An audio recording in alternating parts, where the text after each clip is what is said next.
It is our choice what we wear. It is our choice how we are going to present ourselves in the public, in our colleagues, in the congregation. So that is personal. Yeah. And that choice actually, it's very important in Christian life. Because the Bible says,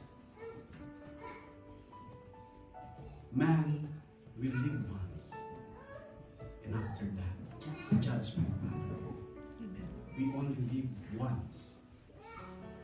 We only live once, and He gave us, as the exhortation going on, as the prayer going on, as the Word of God, confirming how God loves us. God does not get tired